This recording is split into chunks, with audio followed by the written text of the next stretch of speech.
Olha, a história da música latina tá cheia de ídolos, né? Aquelas vozes que marcaram épocas, com canções de amor que viraram trilha sonora para a vida de milhões. Só que poucas histórias são tão extremas, tão cheias de contrastes quanto a de Lindomar Castilho. É um nome que ao mesmo tempo remete àquelas baladas românticas de cortar o coração e a um crime brutal, absolutamente infame. E pra gente entender essa dualidade toda, essa coisa de céu e inferno na mesma pessoa, a gente precisa ir direto pro ponto de virada. O momento exato em que tudo mudou. Pensa só, uma carreira no auge, sabe? Celebradíssima, que desmoronou de vez, numa única noite. Vamos colocar isso em perspectiva. Em 1977, o Lindomar Castilho estava no topo do mundo. Ele foi aclamado pela Billboard, uma das maiores revistas de música, como o novo ídolo das Américas, uma estrela continental. E aí, só 4 anos depois, em 1981, esse mesmo homem se torna um assassino. De ídolo a criminoso condenado num piscar de olhos. É um contraste, nossa, é brutal. E é isso que define a história dele. A noite do crime, 30 de março de 1981. O lugar, uma boate famosa em São Paulo, a Belle Époque. E o que aconteceu ali não podia ser mais público, mais cinematográfico, de um jeito terrível. Não foi algo feito escondido, sabe? Foi uma explosão de violência bem ali, no meio de uma apresentação, na frente de todo mundo. Uma tragédia em pleno palco. E os detalhes são cruéis. A vítima principal era a ex-esposa dele, a Eliane de Gramont. Ela tinha só 26 anos. E como aconteceu? Ela levou 5 tiros, pelas costas, enquanto estava no palco se apresentando. E não para por aí. Havia um outro alvo, o novo parceiro da Eliane, um músico chamado Carlos Handel, que, pasmem, era primo do próprio Lindomar. Essa mistura de brutalidade com essa questão familiar, nossa, chocou o Brasil inteiro. Tá, mas antes do assassino, existia o artista. E que artista! Então, quem era Lindomar Castilho antes desse crime? Como é que ele virou esse superstar continental? Porque, afinal, pra gente entender uma queda tão vertiginosa, a gente precisa primeiro entender o quão alto ele chegou. A chave para entender o sucesso dele tá num gênero musical, o bolero. Sabe? Aquela música latina mais lenta, super dramática, que fala de amor, de paixão, de dor de cotovelo. Ele era um mestre disso. A voz dele, potente, cheia de emoção, era simplesmente perfeita para cantar esses amores levados ao extremo. O que é trágico, né? Porque, no fim das contas, todo esse drama acabou saindo das canções e invadindo a vida real dele, da pior maneira imaginável. E quando a gente fala de sucesso, não é exagero. Não era só no Brasil de jeito nenhum. Pra você ter uma ideia, no México, um single dele, Voy a rifar mi corazón, vendeu 78 mil cópias em uma semana. É muita coisa. E nos Estados Unidos, a procura pelos discos dele era tão absurda que a gravadora teve que começar a importar álbuns do México para conseguir atender a todo mundo que queria comprar. Era um fenômeno. Isso mostra o tamanho do cara. Ele não era só mais um cantor brasileiro fazendo sucesso lá fora. Ele gravou com verdadeiras lendas da música latina, gente como Mercedes Sosa e Vítor Jara. Ganhou até um apelido carinhoso. Era chamado de El Novio de las Américas, ou seja, o namoradinho das Américas. E o grande mérito dele foi justamente esse. Ele conseguiu construir uma ponte. Sabe, ele falava a língua musical do resto da América Latina de um jeito que poucos artistas brasileiros conseguiram. Olha esse número, mais de 50 países. 50!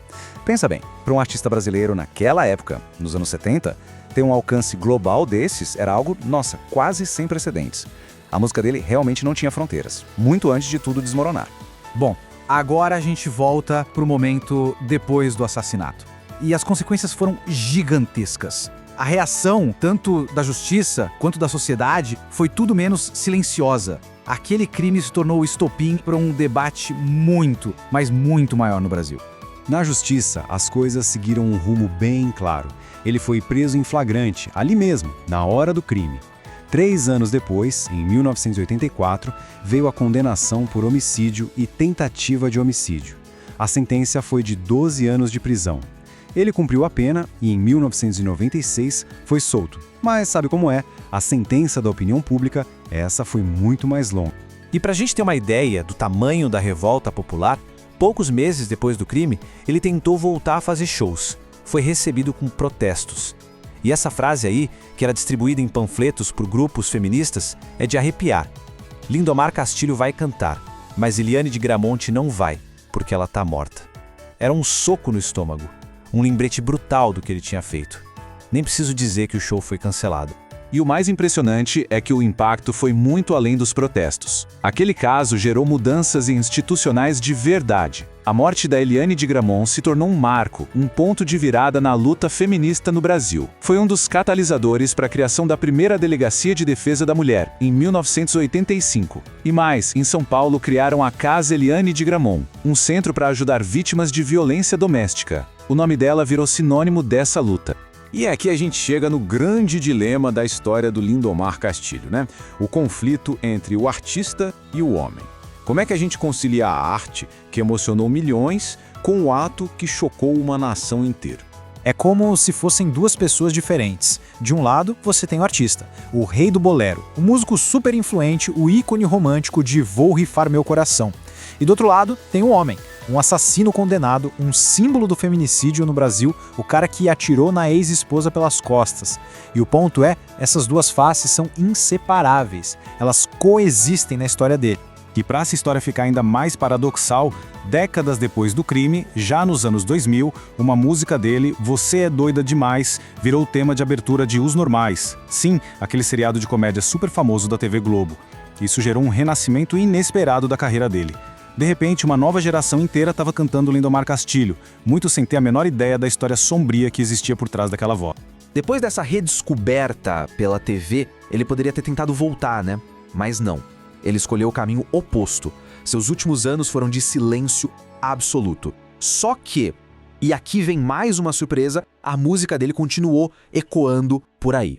O final da vida dele foi de reclusão total. Ele morava num apartamento em Goiânia, foi diagnosticado com Parkinson e simplesmente se fechou para o mundo.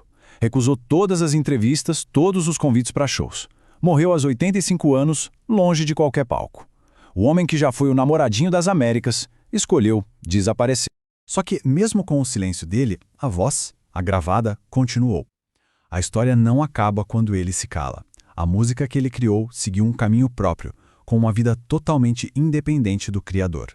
E aqui vem um dado que é no mínimo surpreendente. Mesmo hoje, as músicas dele continuam a gerar royalties. Sabe o que isso significa? Que elas continuam sendo tocadas, compradas, ouvidas o suficiente para gerar dinheiro. E não é só no Brasil. Segundo o ECAD, que controla isso, a obra dele ainda é consumida em todo o continente americano, da América do Norte à do Sul. A voz dele, de alguma forma, continua a trabalhar mesmo depois da morte dele. Então, no fim das contas, o que sobra é essa contradição gigantesca. Um artista que foi amado por multidões. Um assassino condenado pela justiça. Um legado que foi construído em cima de canções de amor, mas que será para sempre definido pela violência. É uma história complexa de amor cantado e ódio praticado. E tudo isso nos deixa com aquela pergunta, uma que vai muito além da história dele. Diante de um caso tão extremo como esse, é possível separar a arte do artista? Ou, mais, a gente deveria sequer tentar separar? A resposta, claro, não é nem um pouco simples. E o legado de Lindomar Castilho, com toda a sua complexidade, nos força a encarar essa questão de frente.